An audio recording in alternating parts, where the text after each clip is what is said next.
everybody, this is your host Archana Malhotra. I welcome you to a new online session, World Spa Ki Baat. We've had very educative sessions so far with stalwarts of different professions, but this is going to be World Spa Ki Baat with a twist. A more interactive session. I request you to please unmute yourself as we sail along and ask your own questions. Today we have a very distinguished guest with us, Ambassador Mr. Vishnu Prakash. Former envoy to Canada and South Korea, he's a lawyer by training and a diplomat by profession. He retired as India's High Commissioner to Canada in November 2016. He was ambassador to South Korea, official spokesperson of the Ministry of External Affairs and Consul General to Shanghai. In 2013, he was conferred an honorary doctoral degree in business administration by Tomyong University in South Korea, and also recognized as the Ambassador of the Year 2014 by the Asia Society Korea Center. And he was also recognized as the Outstanding Diplomat by PIMR. Welcome you, Vishnuji. Let me set the ball rolling with my first question now. Global markets are in free fall while the Chinese stock market is still holding firm. The whole world is viewing the virus as a huge challenge, but is China seeing an opportunity here? Are they investing heavily around the world, and now that share prices are hitting all-time lows? Fair question. There is a lot of speculation around or reports along those lines. Again, I would urge caution, because there is a lot of misinformation floating around. I have been studying the Chinese markets and the other markets, and from a low of on the, let's say, the 31st of December, when they went public, to now, there has been a minus 5% fluctuation. So I do not see, the figures speak for themselves, right? So if you look at the Shanghai Composite Index or the Hong Kong Index, no, I don't think that the stock market's better. And nor is there industrial production at the moment, at least up till now. In fact, if you look at the numbers, quarter one and quarter two, there has been a 10% loss at least. And since the Cultural Revolution, which ended in 1776, China has never had its GDP growth rate fall by 10%. So they are also having an issue, but what they have managed to do is to restructure their manufacturing facilities very quickly from one product to another product and start producing face masks and testing kits. Which is the need of the hour. Will there be change in China's policy after this event? India's policy towards China? Well, the world has always hoped. And, the entire engagement, if you recall, China and the US normalized in 1972, I think, if I remember right. Nixon has visited China and met Mao. That's when the West started engaging China. And the hope was that the more the Western world, more the international community engages China, more China will open up. That was the whole premise of the engagement. But what we have seen is just the mirror opposite. And the engagement has meant that China has become a very rich country. But they have enhanced restrictions. Their ambition has grown. Their aggressiveness has grown. So the world earnestly hopes that China becomes a country or a member of the Committee of Nations, which knows how to work with the other countries. We also hope so, because we have a 4,000-kilometer long border with China, and we have been trying to engage China. Question is, as I've served in China, I've been watching China for 25 years. Do I expect China to change? I'm afraid no. What can we do about it? I think we are in for a long haul. Ranjanji. The UN Security Council, they're doing everything they can to block the discussion, of anything arising. And we know that they're always there for a long haul. So the leader in such a discussion would have to be the United States. And we know that things are just getting worse in the US. And right now, they're totally engaged in their own problems. And is there an opportunity now, or do we have to sort of bide our time and work bilaterally with major, the BRIC countries or Europe or whatever to come up with a platform which the US will lead or another bloc leads or whatever? Because I think if you go at the Chinese one by one, they'll decimate you. I mean, they need to be confronted by the world on this. I totally agree with you on that. You are absolutely right, and this is, I think, a very, very valid question. The challenge is not just China. The challenge also is that we have had an established security paradigm in the world for the last 50 years, which has been US-centric. In fact, if you look at the free world, the entire security paradigm has been built around the US, NATO plus US. In Asia, continental Asia, whether it's the Middle East or the East Asia, US. US has been guaranteeing the security of China, Taiwan, South Korea, Philippines, Australia, and so on. For a variety of reasons that you know, and especially under the present American administration, US has started looking inwards. And that is a big change.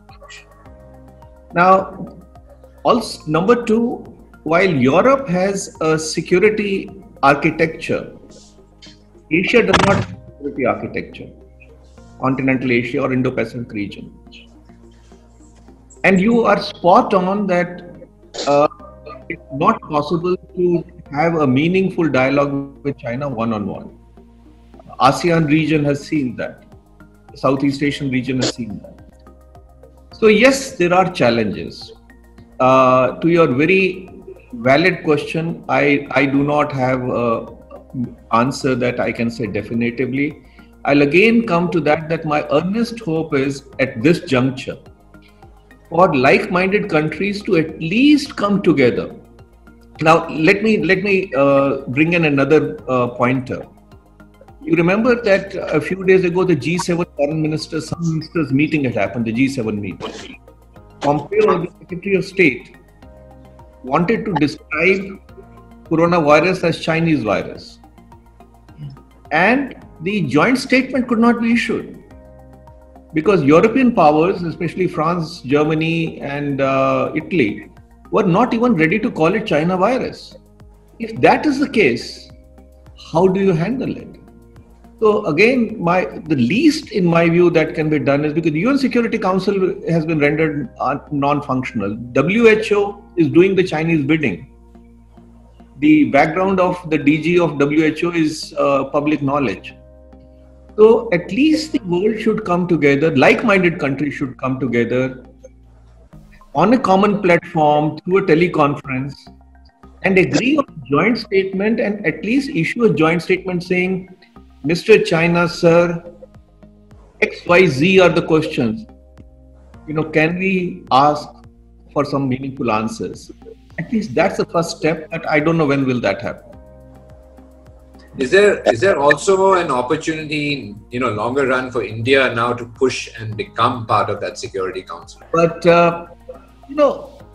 we have, if one country has the credentials, I'm very convinced, not just as a very proud Indian, but I'm very convinced that India has the right credentials. But the question is, having the credentials is not good enough. The UN Security Council is the club of haves, and why will they are very wary. They don't want to open up. They don't. Now, let me take the discussion a little forward. Tell me today, in today's times, what United Kingdom have to be a permanent member of the UN Security Council? In 1945 they had, not today. So there are realistic considerations. I think it's not going, I hope it happens tomorrow, but it's unlikely to happen in a hurry. Yeah. So just wanted to ask Vishnu, is India doing enough to capitalize economically on this current situation? We are so dependent on China for our chemicals, for our medicinal, pharmaceutical industry, electronic industry, and you name it, consumer durables, everything. Is India doing enough, or there's enough opportunity, or this is just a short-term window and we will regret it later? Well, I bless you for raising this question because this is the most important. After we have handled the coronavirus, that is confronting the nation. Our challenge, Vipin, is that our manufacturing base is very narrow. 16 to 17% of our GDP comes from the manufacturing or industrial sector, whereas we need to at least enhance it to 26, 27. Now, for that, we need to open up. For that, we need we talk about being a part of the international value chain, supply chain. How can we be a part of international supply chain if we cannot meet our own requirements? So, and we are a very big market. We are going to grow. Our demand is going to grow rapidly. So the first thing is to expand our own manufacturing base, for which we need to take a slew of measures. I mean, which you very well know: labor reforms, land reforms. We need to further dismantle the hold of the bureaucrats like me, and we need to do. I'm hoping that once we emerge from this crisis, the government may say that, look, we need to do that. That gives an opening to the government, but we are well placed. We are well poised. At least for the last 20 years, I've been hearing, reading, saying publicly that we are on the takeoff stage. I hope we can take off, but that we need serious reforms, and we need to we have improved from 144 in the ease of doing business to 63. Hats off, and this has happened in the last 5 years. Yeah. But what we need to also appreciate is that we are at 63. 62 countries are ahead of us. So the work is cut out for us. Yeah. So I want to carry on the conversation. India-US relations have transformed beyond imagination. From being estranged democracies to engaged friends. What led to the 180 degrees turn? During Trump's visit to February, New Delhi agreed to source the MH-60 and AH-64 Apache helicopters worth $3 million. So, please comment on the relations. Thank you, Archana, for asking this. The magic word is the E word, and that is economy, economy, economy. I was posted in New York, in the US, when Clinton was campaigning, and there was the Democrats used to wear a badge saying, many of you will recall, it is the economy, stupid. Everything hinges on economy. What has led to the change is that finally we got out of the Hindu growth rate of 4% and became a faster growing economy. So today that you are a $2.7, $2.8 trillion economy, you will be a $5 trillion economy hopefully by the mid 20s and a $10 trillion economy by the mid 30s is what I like to put it as the pull factor and the push factor. So the economy is the pull factor for India-US relations. I mean, certainly the democratic credentials, the Indian diaspora, our youth dividend, there are a lot of factors. So this is one aspect set of the factors, and in the pull factor also comes in that in all the studies that have been done, India and US's interests do not clash under practically any circumstance. So there is a convergence. And then there's a push factor in that there is a country that is emerging very fast. And that, let me name it. I mean, I'm no longer in the saddle. So, China is busy crafting a China-centric world order, where the place that China wants to attribute to a number of countries, including India, is at variance with the place that we see for ourselves. That China wants to replace US as the net security provider. So there is that push factor also. So it is the pull factor and the push factor which have combined to put this relationship together. And by the way, we have something like 60 dialogue mechanisms with the US. Anything under the sun is being discussed. And you would have seen media reports that yesterday, I think, Dr. Jaishankar, our External Affairs Minister, and Secretary Pompeo had a very good conversation. It's a relationship which literally has been transformed from what it was, and it all started, last comment here, in March 2000, when we were under nuclear sanctions and President Clinton visited India along with Chelsea. That was March 2000. Came for 5 days, and the rest, as they say, is history. That's true. So on that, I take us to another relationship, a very close neighboring country. Are you on the line? I'm with you. Okay. Pakistani army is the only one which has a country. Pakistan is a terror state. So why haven't we still succeeded in labeling Pakistan a terror state? Your views? Yeah. It is generally believed that Sorry, but I know you have very strong views, so we would like to hear all of them. Please. Well, I'm going to happily articulate all my strong views. Don't you worry about that. It is generally said that every country has an army, but it's a fact that Pakistani army is the only army which has a country at its disposal, and they are using it to the hilt. It's an unfortunate bit that in the 70 years history, the Pakistani military has been the de facto and the de jure power for half of the time, and other half of the time they have been de facto power. So whatever be the form of the government, Pakistani army is the final arbiter of decisions or relations with India, China, Saudi Arabia, USA. The nuclear button are all controlled by the Pakistani army. So that is a fact. Now, why have we not been able to have Pakistan labeled as a terror state? I mean, whereas the world knows, and nobody better than the US, which are losing its boys and girls in Afghanistan because Pakistan is playing both sides. The challenge is twofold. One, we have also not been consistent hitherto.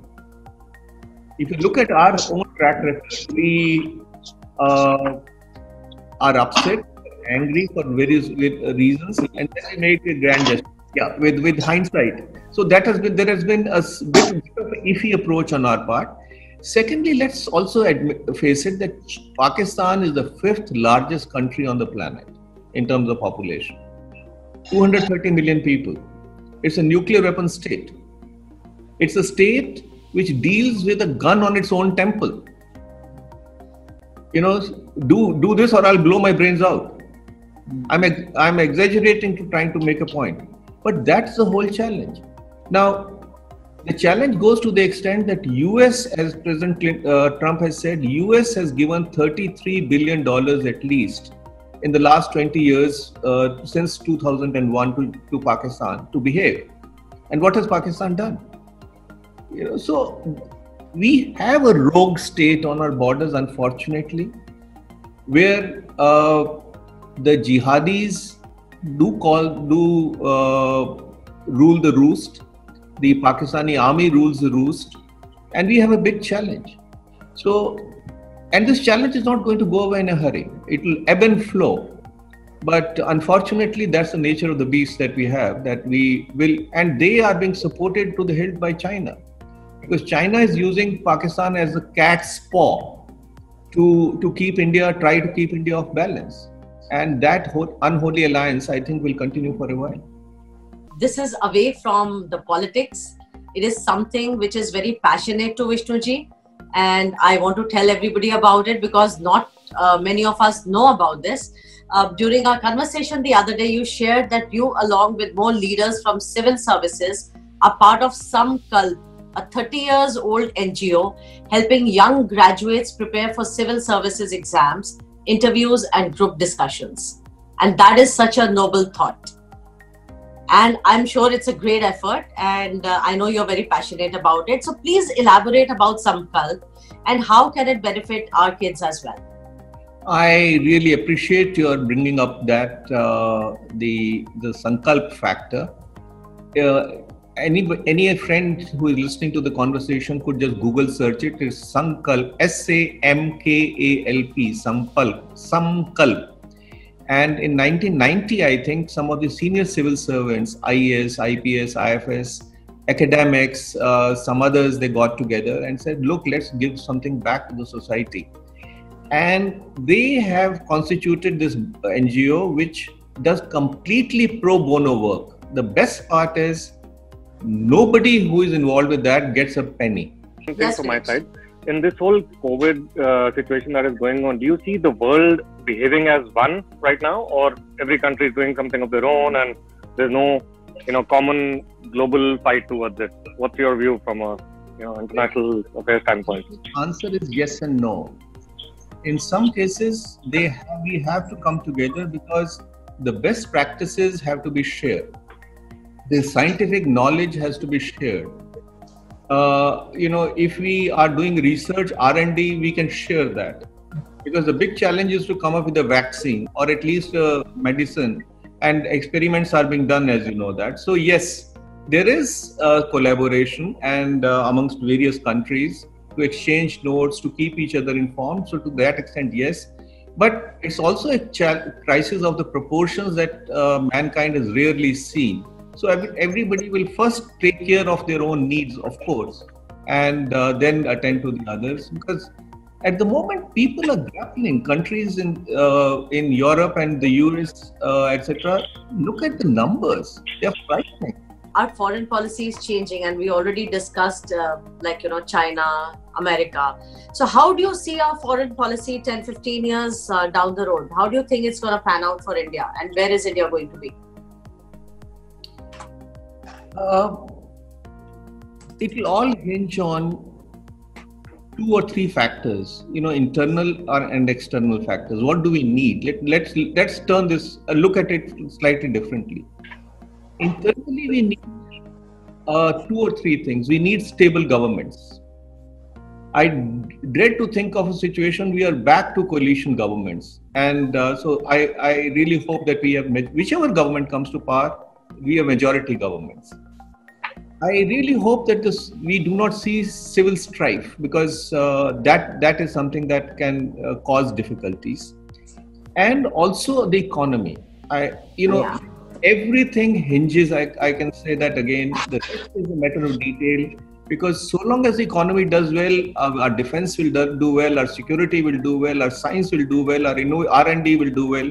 So that is one. And on the external front, we need peace times, because unfortunately the menace of terrorism we will have to deal with, but I hope that it does not degenerate into something else.